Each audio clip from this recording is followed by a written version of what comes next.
Today's show is sponsored by the ABV Barrel Shop.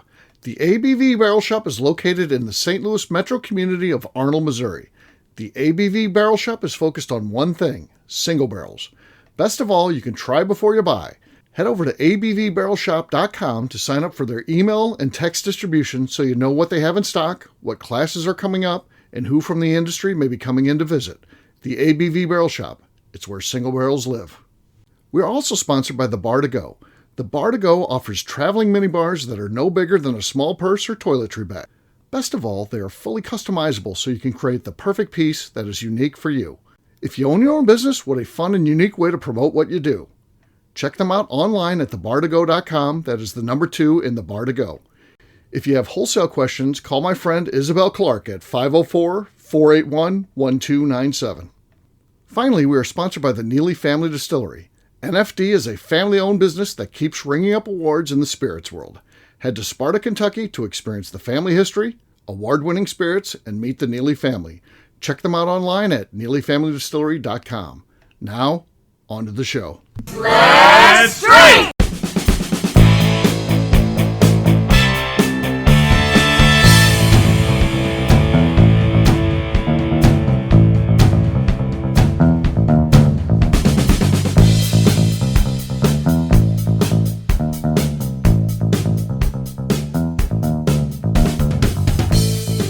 Welcome to the Bourbon Daily, the podcast about everything bourbon delivered to you every day of the week. Today on the show, we talk about the importance of India as bourbon tries to figure out what to do with a glut of product. My name is Justine Mays. Please join me in welcoming my co-host, Steve Akeley, along with our special guests, Lenny Eckstein and Matt Monica. Hey gang, what's up? Hello. Hey. Hey, so we're going to be talking today about India and bourbon, and it's a huge market. It is the biggest global market for whiskey, and obviously we have excess whiskey, so we got a market. We're not really well represented there, so is it an opportunity to take a run at? We'll get to that after the break. For right now, though, Matt said there's something he wanted to talk about. What is that, sir? Yeah. So we were just talking about cartoons, and nostalgia came to my mind of just the things I'm nostalgic for, and one of those was I think it's David Letterman had Stupid Human Tricks, right? And that segment on his show for a while. So I'm curious, do any of you have a stupid human trick that you're willing to share? I don't think so. I mean, trying to think, is there anything? I don't think so. I can't flip my eyelids or any, that kind of stuff. Roll your tongue or anything like that? Nothing unusual, no. No, I don't think I've got anything. I mean, I'm not very flexible. I can, if I touch my toes, I can get within about a yard of touching my toes. Wow. Yeah, it's not good. So is Lenny. That's not good. Lenny's only a foot and a half away from his toes. So. That's true. And I have long arms. Yeah, it's really easy to touch them. I mean, that's not really a trick, though. It's just healthy. I think. I'm trying to think what else. I mean, I can't think of any tricks per se that aren't activity related. I had a friend who I used to kayak with, who is a dancer. And we were bored sitting around waiting for our shuttle to get done running. And I asked him if he could teach me how to do a head spin. And he did. And I can't do it on command, but 1 out of 3 tries, I can do it. Uh-huh. But I don't do it a lot because when you don't do it properly, you look like an idiot. Right. So I wouldn't really call that a stupid human trick. That's close enough. I think it's good. I can do a flip, just standing. Well, I'd say that's one. Wow. Like a front flip or a back flip? Front flip. I used to be able to do back flips, but at some point I started hesitating, and I didn't like the consequences of that if you do it wrong. Okay. Yeah. Okay. I don't think I have any. No. I do still think I could submit any other distiller for the most part.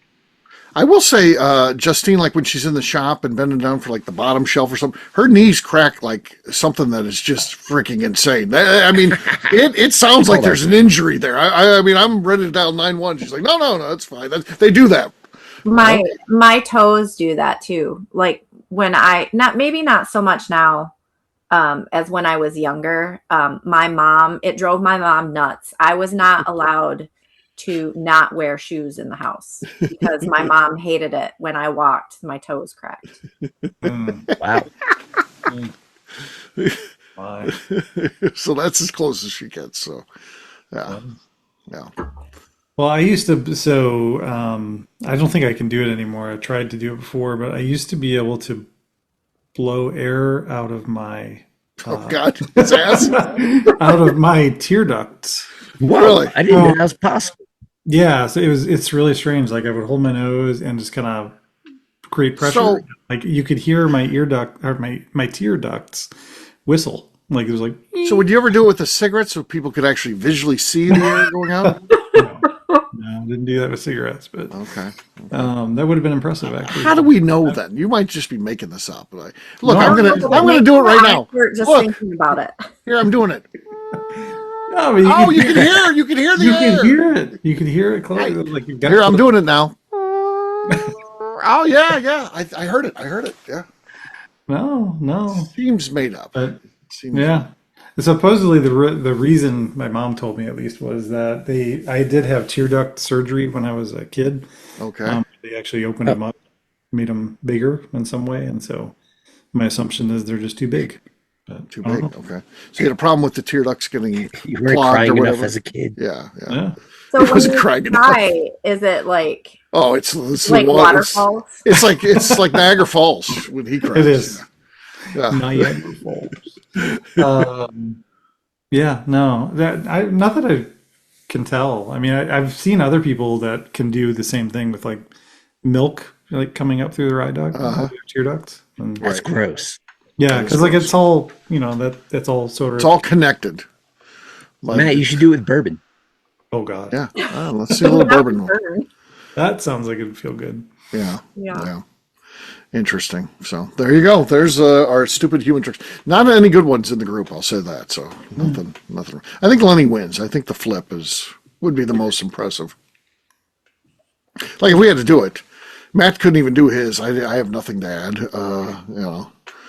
Justine could crack her knees for everybody, and they would be kind of freaked out by that. But then when Lenny did the flip, it feels like he would win. That just feels like that would be the showstopper.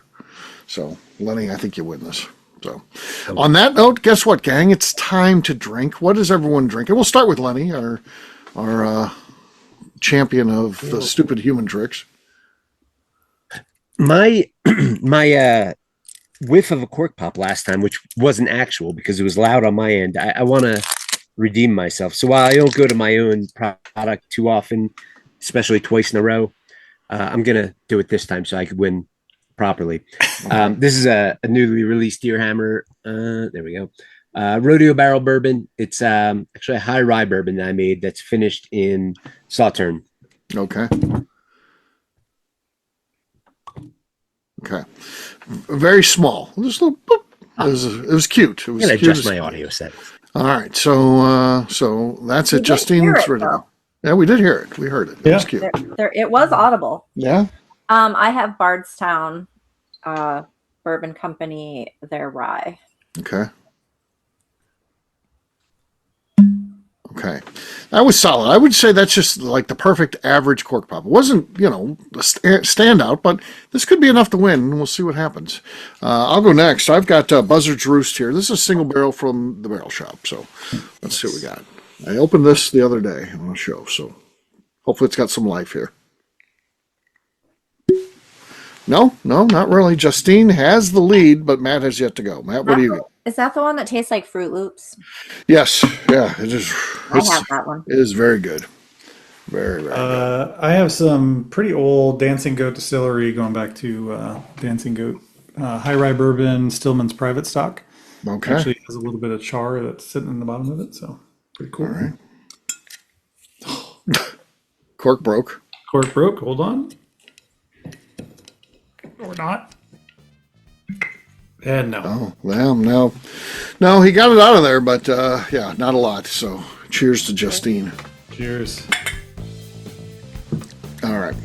We'll take a quick break, and then when we come back, we're going to be talking about India. We'll do that in just a few.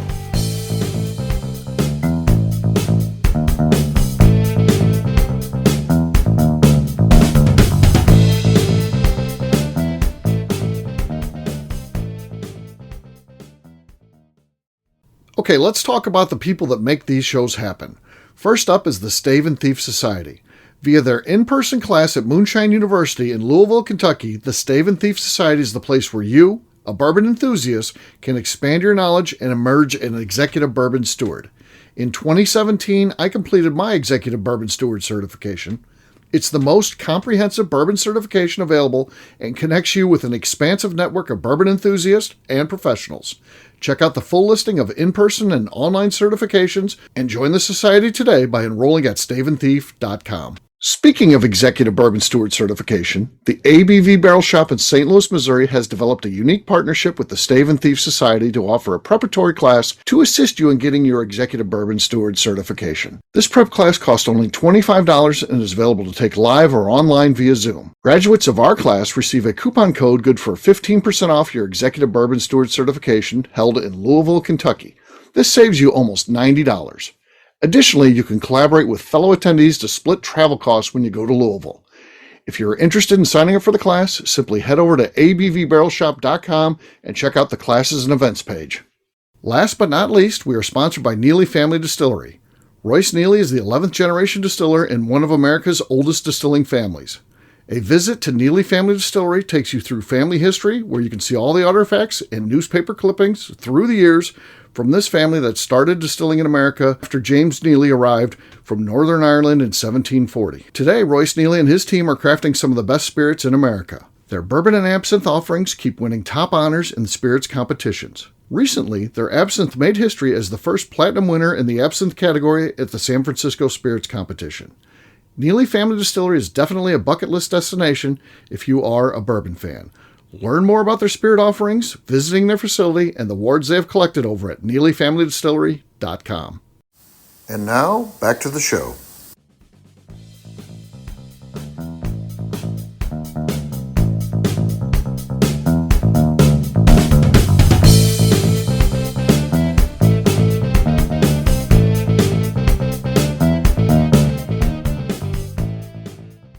Are we recording yet? And you're listening to the Bourbon Daily. Welcome back. Today on the show, we question if India is bourbon's savior. Yes, we are. So just a couple things, just to give you an idea about India. We all know it's a large country, very populated, obviously. That's not a surprise to anyone. But it may be a surprise the amount of whiskey that they drink there. So that may open your eyes a little bit. So about 230 million cases a year of whiskey that are consumed in India. And that represents about half of the world's whiskey consumption. So they're literally 50% of the whiskey consumption happens in India. So you're like, well, the U.S., this great whiskey manufacturer has to be, really into this, and I'm sure they're getting a large percentage of it. No, they're getting almost nothing, $8.8 million. So obviously huge opportunity for growth, but you have to develop a taste for it. You have to, there'll have to be some work done there. There's going to have to be, how do you get people that are already drinking whiskey to move to your brand? You're going to have to concentrate on it, and I'm sure hire people and do all kinds of things. But what do you guys think about India as a potential place that could be a place to, sell a bunch of whiskey? I think it's got huge potential. I think that, and not just whiskey, really, almost everything. And almost everything. India used to be, I guess you would consider it third world or very underserved, and with the population and all the stuff that they had. But based on the population, it probably still is in a lot of places. But there's still so much that they've risen up for sure. Because a lot of industry goes through there now. A lot of industry and a lot of really good skills, a lot of good skilled workers now. So just I think there's a ton of opportunity, and I think a lot of the the population is starting to finally get to the point where they do have a little bit of discretionary income. And I think that's honestly, now's the time for anybody really to start marketing over there and start building the brand. And I was reading the article, it basically said like, hey, you know, you got to think in terms of 5-10 years from a marketing plan. Versus, oh, this is going to be an overnight thing. And that brings me, Matt kind of opens the door for me for a very big point here. Lenny, would you consider approaching a distributor over there and trying to get your product on the show? Not from what the work that you can do, but if there begins to, the big guys are going to be focusing on it. And if they can make some ground roads, you could be an early brand over there that just kind of gets swept up in it, because there's really nothing. Yeah. Basically, Maker's Mark, according to the article, is really the one that is known over there. But again, you're talking about a tiny amount, $8.8 million total in imports. Obviously, it's a huge market with opportunity. So would something like that even hit your radar, Lenny, to think, man, I could maybe get on some of this? I mean, I think yes, but to rewind, something that I think has to be discussed for sure is that it's not without reason that it's not a big American whiskey market. Like, their tariffs on American whiskey have been so high that it's been cost prohibitive. They have reduced them. That's new. That's new. That's the foot in the door that could potentially change anything. Now I think it's at 100%, and or it's about to be if it's not already. I think that's pretty interesting. I would say, I mean, the distribution landscape in the U.S. has become a disaster, to say the least. It's not even a whisper within the industry. Distillery owners are commiserating about it, and no one else really knows what's happening. And that's not to say there's not great distillers out there, but what this country implemented after Prohibition is no longer working at all. It's a complete collapse at this point. And when you ask the question of like, well, what about a market like India? Absolutely. I think every distillery is like, hey, can we please find a path to a market, whether it's our market or another market? So I think it would be a resounding yes from any distillery, especially if they're like, go to India for a business trip. That sounds awesome. But then there's like another layer to it that I've been thinking a lot about. And that's, so like, obviously there's the connection between India and England, UK, that persists. Oh God, no! Don't bring that up if you're over there. That's a sore subject. If you were like, aren't you guys affiliated with England? And they will tell you. Well, let's just say this then: they still drink a lot of scotch. Yes, I get it. Yeah, but you can't say it like that. That's my bad. Okay, so they drink a lot of scotch in India. Who knows why? And here's something to think about, and I don't, this is like a half-baked concept, but so you look at Scotland, and one of the biggest selling points, I believe, to a lot of people about Scotch is the intrigue with not just age statement, that's there, but regionality, where they'll say like, wow, I like a Highland Scotch, or I like a Lowland Scotch, I like an Island. Scotland is the size of South Carolina. Our country is fucking huge, and I think where we've drop the ball and can't seem to set our sights straight is we don't want to copy what they did, but maybe we do a little. Like, maybe we want to emphasize the difference between whether it's like massively actual or somewhat perceived, the difference between Kentucky bourbon, Tennessee whiskey, Tennessee bourbon, Indiana bourbon, West Coast bourbon, like, or American whiskey, like something I think that market needs something more to sink its teeth into than like America, Kentucky. This is what we do. I don't think they're going to give a fuck if we position it that way. I think they might buy some Buffalo Trace, and they might be stoked on some Weller bottles, but I think we're marketing our product to other countries the wrong way.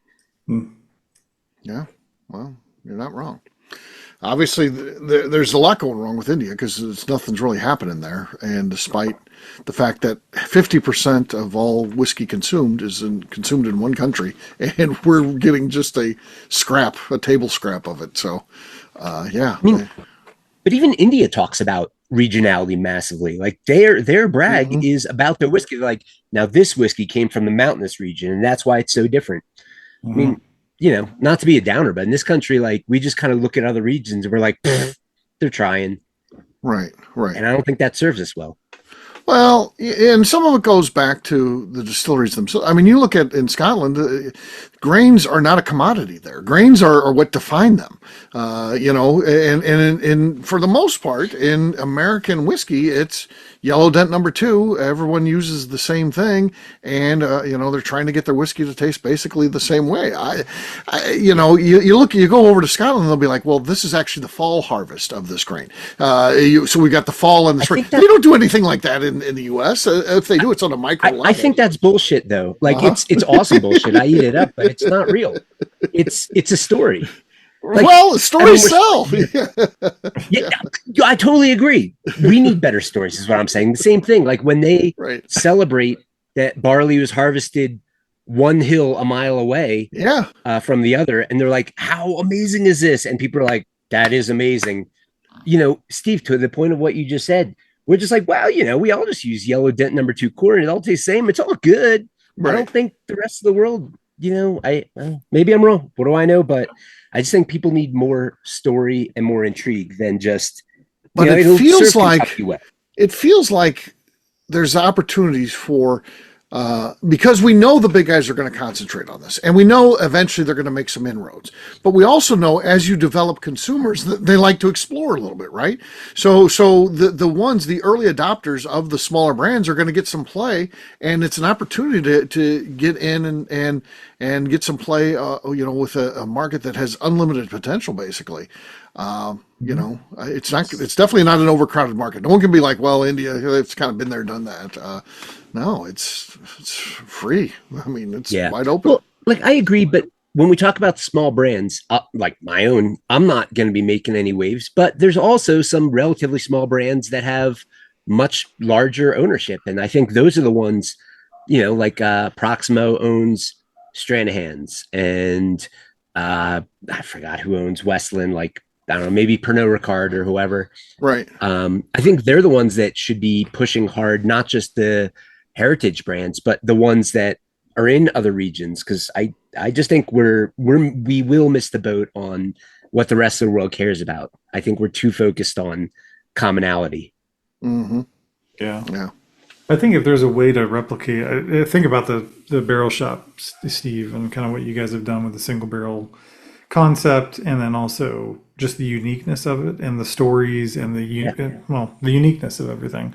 And to me, to your point, everything's got corn in it, or everything's got rye, or whatever it might be, right? The main grains. But I think the differentiator is how you all describe it, the stories you tell behind it, and there's the different flavor profiles and the education associated with it. So I think if a smart distributor could do something like that, right, to start pulling in many, many single barrels or a variety of single barrels and start to market it to smaller shops or to places, hell, even, the places where all the Americans come when they're visiting in India, right? Right. Like, oh, hey, I can get some deer hammer here. That's cool, right? And that's a local craft distiller from my area, that kind of thing. So I think there's a lot of potential. I think they just, somebody's got to figure out an economical way to get it in and start it. And maybe it may not be economical. It might just be you got to take a risk and you got to go for it and see what happens. But yeah, I don't know. It is an absolutely fascinating market. I don't think as Americans, for the most part, we understand it. I mean, if you think about, this is again the largest whiskey market in the world, but a lot of our interaction with people from India is in the liquor industry. There's plenty of people from India that own liquor stores. A lot of them don't drink though.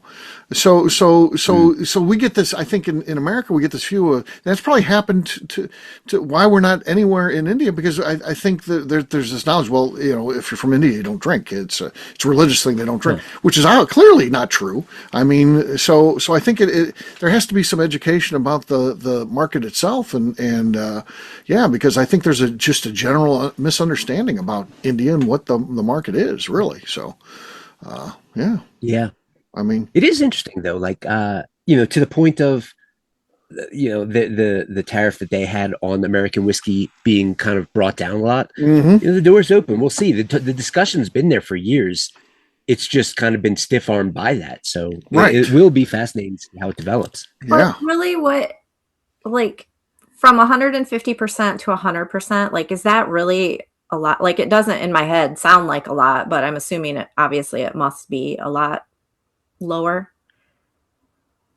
I thought it was 180 to 100, but you might be right. Oh. Maybe it was 150. The article said That's 150. That's what the article said. Is 150. Yeah. Okay. I'm sure you're right then. Yeah. Yeah. But I mean, that's I mean, just it gonna still be sounds standard. ridiculous. Lower. Well, yeah, It's low. lower, but it still sounds ridiculous. Yeah. It's true. It's true. But yeah, and and a lot of that whiskey that is being consumed there is brands from India. I mean, you look at the in the top 10, 5 of them are Indian brands. So it's, And the lowest of the low brands that are out there in India, there's they I don't know if this is still the case, but years ago they were able to make an aged spirit out of a sugarcane base and call it whiskey, which anywhere else we call it rum, but that's it's cheap and it's a big seller.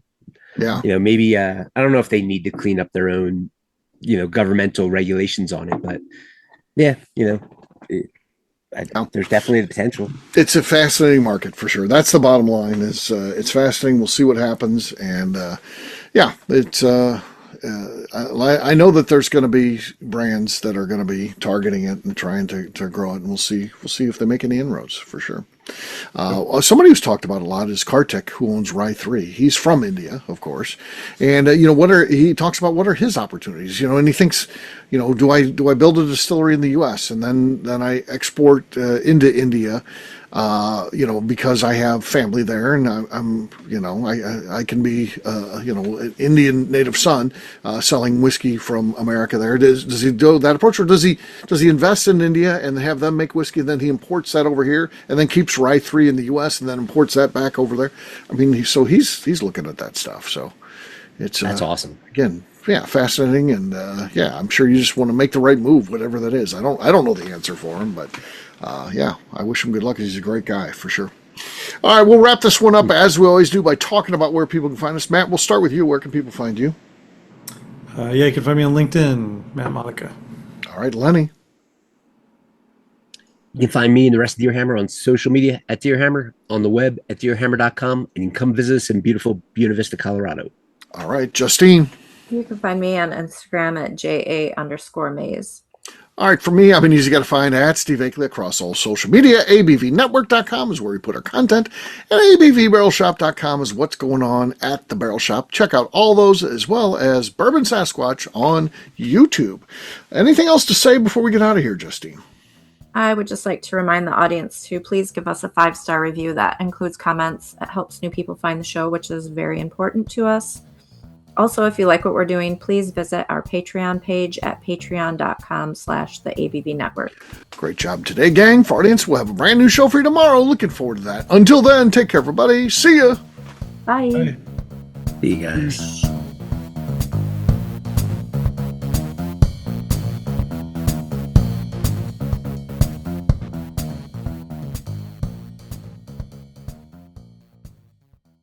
Before we let you go, let's talk about one last thing. The ABV Barrel Shop in the St. Louis community of Arnold, Missouri. The ABV Barrel Shop is focused on a couple of things. First of all, single barrels. We are the place where single barrels live. We go to distilleries, taste through the whiskey, select the best barrel, and have it shipped to our store where we present it to you, our customers, by allowing you to try before you buy. We're also known for the classes that we have in our education center in the store, as well as the events we have with industry professionals from the bourbon business. If you are in the St. Louis area, please come by and visit us at 6 Fox Valley Center in Arnold, Missouri. Or at a minimum, at least sign up for our email and text distribution so you know exactly what's going on in our shop over at abvbarrelshop.com. This is Steve Akeley, owner of the ABV Network, signing off. We thank you for listening to our programming and truly appreciate your support. The Bourbon Daily is part of the ABV Network. For more information or to become a sponsor, please visit abvnetwork.com. Thanks for listening, and cheers. This has been a Steve Akeley production.